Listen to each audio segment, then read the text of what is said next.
بسم اللہ الرحمن الرحیم۔ السلام علیکم دوستو، آج ہے 8 فروری 2021۔ آج کی اہم خبریں۔ میانمار میں فوجی بغاوت کے خلاف مظاہروں میں شدت۔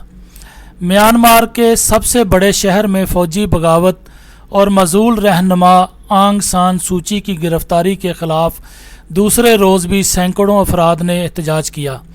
غیر ملکی خبررساں ادارے کے مطابق انٹرنیٹ سروس کی بندش اور فون لائنوں پر پابندی کے باوجود بڑی تعداد میں مظاہرین جمع ہوئے۔ مقامی میڈیا کے مطابق 2007 میں بدھ راہب کی زیر قیادت زعفران انقلاب کے بعد ملک میں سب سے بڑے مظاہرے جاری ہیں۔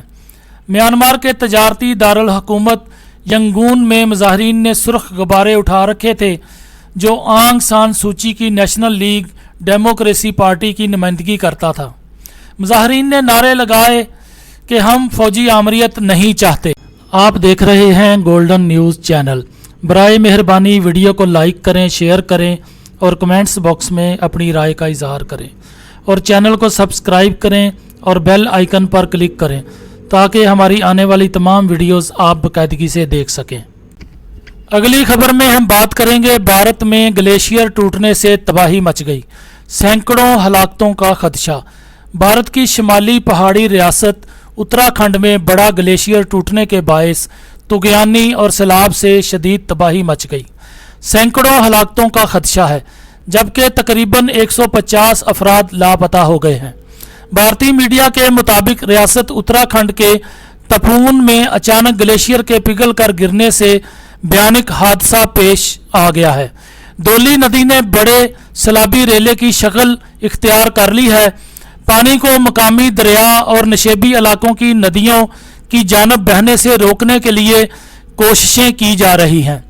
بکھرا ہوا پانی راستے میں آنے والی ہر شے کو اپنے ساتھ بہا کر لے گیا، جس میں کئی گھر تباہ ہو گئے اور سینکڑوں ہلاکتوں کا خدشہ ہے۔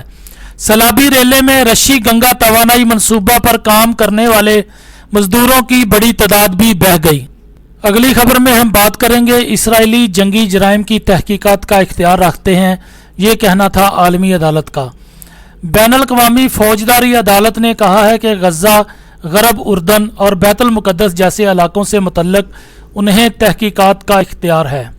فلسطینیوں نے اس فیصلے کا خیر مقدم کیا ہے، جبکہ اسرائیل نے ہٹ درمی کا مظاہرہ کرتے ہوئے اسے سیاسی فیصلہ قرار دیا۔ ہیگ میں قائم بین الاقوامی فوجداری عدالت نے اپنے ایک اہم فیصلے میں کہا ہے کہ 1967 کی جنگ کے بعد جن فلسطینی علاقوں پر اسرائیل کا قبضہ ہے وہ علاقے اس کے دائرہ اختیار میں آتے ہیں، اور ایسے علاقوں سے متعلق بین الاقوامی فوجداری عدالت تحقیقات کر سکتی ہے۔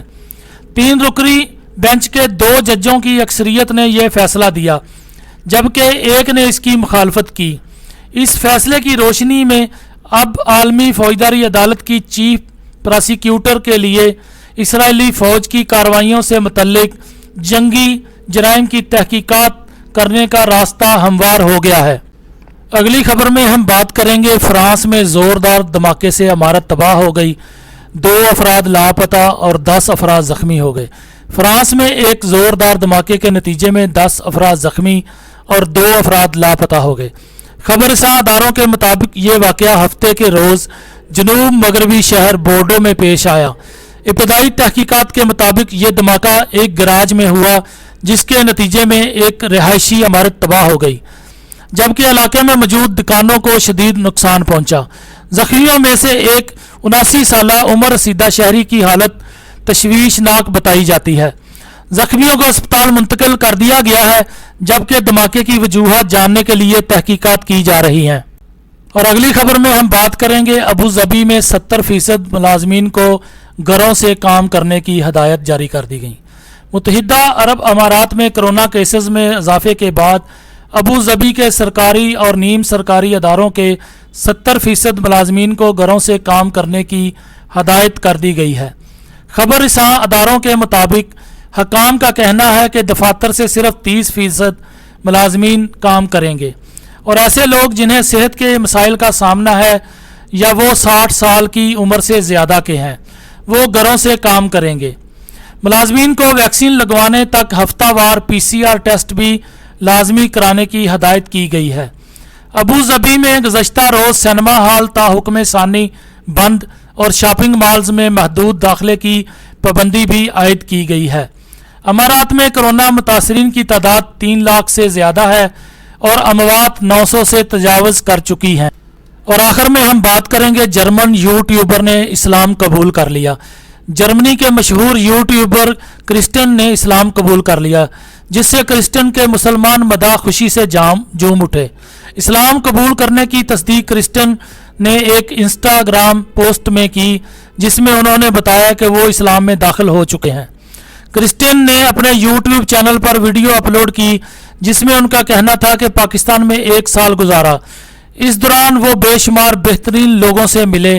انہوں نے کہا کہ لوگوں نے انہیں مذہب اور طرز زندگی کے حوالے سے بہت کچھ سکھایا۔ یوٹیوبر نے بتایا کہ یورپ میں پلے بڑے ہونے کی وجہ سے اسلام لفظ کو ہمیشہ دہشت گردی سے ہی جوڑا جاتا تھا، مگر میں کبھی بھی ایک مذہبی شخص نہیں تھا، تو مجھے ان لوگوں کی سوچ سے فکر نہیں ہوتی تھی۔ کرسٹن نے کہا کہ اسلام امن کا مذہب ہے اور مجھے اس مذہب کے ساتھ گہرا تعلق محسوس ہو رہا ہے۔ دوستو، آپ دیکھ رہے ہیں گولڈن نیوز چینل۔ برائے مہربانی ویڈیو کو لائک کریں، شیئر کریں اور کمنٹس باکس میں اپنی رائے کا اظہار کریں۔ چینل کو سبسکرائب کریں اور بیل آئیکن پر کلک کریں تاکہ ہماری آنے والی ویڈیوز آپ دیکھ سکیں۔ شکریہ۔